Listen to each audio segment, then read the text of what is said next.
Obadya 1 ayat 10 memberikan peringatan yang tegas mengenai konsekuensi berat bagi bangsa-bangsa yang melakukan kekerasan terhadap umat Tuhan, yaitu bangsa Israel yang disebut sebagai Yakub. Ayat ini berbunyi, "Karena kekerasan terhadap saudaramu Yakub, maka cela akan meliputi engkau, dan engkau akan dilenyapkan untuk selama-lamanya." Pesan ini menunjukkan bahwa Tuhan tidak tinggal diam terhadap ketidakadilan dan kekerasan yang menimpa umatnya. Mereka yang bertindak kejam terhadap Israel akan menghadapi penghukuman dari Tuhan. Firman ini membawa pesan penghakiman yang serius. Siapapun yang menganiaya umat Tuhan akan menerima hukuman yang tidak ringan, yaitu kehancuran dan kebinasaan yang kekal. Cela dan kehinaan akan meliputi mereka, dan akhirnya mereka akan dilenyapkan selama-lamanya sebagai akibat dari tindakan mereka yang melawan kehendak Tuhan. Peringatan dalam ayat ini seharusnya membuat bangsa-bangsa yang menentang Israel merenungkan tentang bagaimana Tuhan menilai setiap tindakan terhadap umat pilihannya. Ini adalah tanda bahwa hubungan Tuhan dengan Israel sangat kuat, dan setiap serangan terhadap mereka dipandang sebagai serangan langsung terhadap rencananya. Dengan demikian, Obadya 1 ayat 10 adalah peringatan bagi setiap bangsa atau individu yang mungkin bertindak melawan kehendak Tuhan. Tuhan yang setia akan menegakkan keadilan bagi umatnya, dan setiap kejahatan yang dilakukan terhadap mereka akan berakhir dengan penghukuman yang berat. Janji Tuhan yang diberikan kepada Israel sebagai umat pilihannya menunjukkan bahwa Dia akan melindungi mereka dari segala bentuk ancaman dan tuduhan. Yesaya 54 ayat 17, "Setiap senjata yang ditempa terhadap engkau tidak akan berhasil, dan setiap orang yang melontarkan tuduhan melawan engkau dalam pengadilan akan engkau buktikan salah." Inilah yang menjadi bagian hamba-hamba Tuhan dan kebenaran yang mereka terima daripadaku. Demikianlah firman Tuhan. Ini menegaskan bahwa Tuhan berjanji untuk menjaga mereka dari serangan fisik maupun serangan dalam bentuk tuduhan atau penghakiman yang tidak benar. Setiap senjata yang ditempa terhadap engkau tidak akan berhasil, menunjukkan bahwa kekuatan dan niat jahat musuh tidak akan dapat menghancurkan Israel, karena perlindungan Tuhan lebih kuat daripada senjata apapun yang diarahkan kepada mereka. Kalimat, "Setiap orang yang melontarkan tuduhan melawan engkau dalam pengadilan, akan engkau buktikan salah," menunjukkan bahwa ketika bangsa-bangsa lain atau musuh berusaha menuduh atau merendahkan Israel, Tuhan sendiri yang akan menunjukkan kebenaran mereka dan membela Israel di hadapan mereka. Firman ini memperkuat keyakinan bahwa Israel memiliki perlindungan dan pembelaan khusus dari Tuhan sebagai bagian dari perjanjiannya dengan mereka.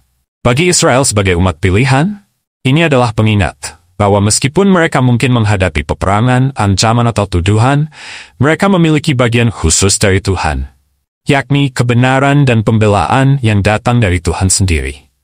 Di tengah dunia yang meragukan kebenaran firman Tuhan, kita diingatkan tentang janji Tuhan yang kekal kepada Israel. Yeremia 31 ayat 35 dan 36, "Beginilah firman Tuhan, yang memberi matahari untuk menerangi siang, yang menetapkan bulan dan bintang-bintang untuk menerangi malam, yang mengharu biru laut, sehingga gelombang-gelombangnya ribut, Tuhan semesta alam namanya. Sesungguhnya, seperti ketetapan-ketetapan ini tidak akan beralih dari hadapanku. Demikianlah firman Tuhan. Demikianlah keturunan Israel juga tidak akan berhenti menjadi bangsa di hadapanku untuk sepanjang waktu."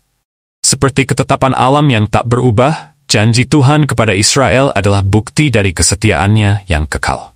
Meskipun banyak yang meragukan, Alkitab dengan tegas mengingatkan bahwa Israel tetap umat pilihan Tuhan. Seperti matahari, bulan, dan bintang yang terbit dan terbenam sesuai dengan ketetapannya, begitu pula kasih dan panggilan Tuhan kepada Israel yang tidak akan pernah berakhir. Shalom saudara-saudari terkasih dalam Kristus, selamat datang kembali di renungan firman Tuhan hari ini. Semoga saudara-saudari semua dalam keadaan baik dan penuh sukacita. Sebelum kita melanjutkan renungan firman Tuhan, jangan lupa untuk like, subscribe, share, dan tinggalkan komentar, agar lebih banyak lagi orang yang diberkati melalui firman Tuhan ini. Terima kasih atas dukungannya, dan semoga renungan ini menjadi berkat bagi kita semua. Tuhan Yesus memberkati. Mari kita berdoa. Bapa kami yang di surga, Allah yang penuh kasih dan kemurahan, kami datang di hadapan-Mu dengan hati yang penuh syukur. Terima kasih ya Tuhan, untuk hari yang baru, untuk nafas kehidupan, dan untuk kesempatan yang Kau berikan kepada kami untuk berkumpul dan merenungkan firman-Mu. Kami menyadari bahwa tanpa kasih dan anugerah-Mu, kami tidak bisa berada di sini saat ini. Bapa, kami mohon kiranya Engkau mengirimkan Roh Kudus-Mu untuk hadir di tengah kami, membimbing dan menuntun setiap hati, pikiran, dan perasaan kami. Bukakanlah mata rohani kami agar kami dapat memahami kebenaran-Mu, dan lembutkanlah hati kami agar firman-Mu dapat berakar dengan dalam dan tumbuh berbuah dalam hidup kami. Tuhan, kami sadar bahwa kami seringkali tidak mampu mengerti seluruh rencana-Mu. Tetapi kami percaya bahwa Engkau adalah Allah yang setia, yang tidak pernah meninggalkan umat-Mu. Oleh karena itu, kami mohon agar melalui renungan firman hari ini, iman kami semakin dikuatkan, kasih kami semakin diperbaharui, dan pengharapan kami dalam Engkau semakin diteguhkan. Berikanlah hikmat-Mu kepada kami ya Bapa, dan biarlah firman-Mu menjadi terang dalam langkah kami. Kiranya renungan ini boleh menjadi berberkat bagi kami semua, dan menjadi jalan bagi kami untuk lebih mengenal Engkau, serta menjadi saksi kasih-Mu di dunia. Kami serahkan seluruh waktu dan setiap proses renungan ini ke dalam tangan-Mu, dalam nama Tuhan Yesus Kristus, Tuhan dan Juru Selamat kami yang hidup. Dengan penuh ucapan syukur, kami berdoa. Amin. Saudara-saudari terkasih dalam Kristus, ketika kita merenungkan Roma 11 ayat 1 dan 2, kita menemukan sebuah pernyataan yang sangat kuat dan penuh pengharapan dari Rasul Paulus. Maka aku bertanya, adakah Allah mungkin telah menolak umatnya? Sekali-kali tidak. Karena aku sendiri pun orang Israel dari keturunan Abraham, dari suku Benyamin. Allah tidak menolak umatnya yang dipilihnya. Ataukah kamu tidak tahu apa yang dikatakan kitab suci tentang Elia waktu ia mengadukan Israel kepada Allah? Rasul Paulus yang juga seorang Yahudi dari suku Benyamin menekankan identitasnya sebagai bagian dari bangsa yang dipilih Tuhan. Melalui latar belakangnya, ia ingin menunjukkan bahwa meskipun banyak dari bangsa Israel telah menolak Yesus sebagai Mesias, hal itu tidak berarti bahwa Allah telah mengabaikan mereka. Sebaliknya, Allah tidak pernah berhenti mencintai dan memperhatikan umatnya. Rencananya untuk Israel adalah rencana yang lebih besar dan melampaui waktu. Dan janji-janjinya kepada mereka adalah kekal.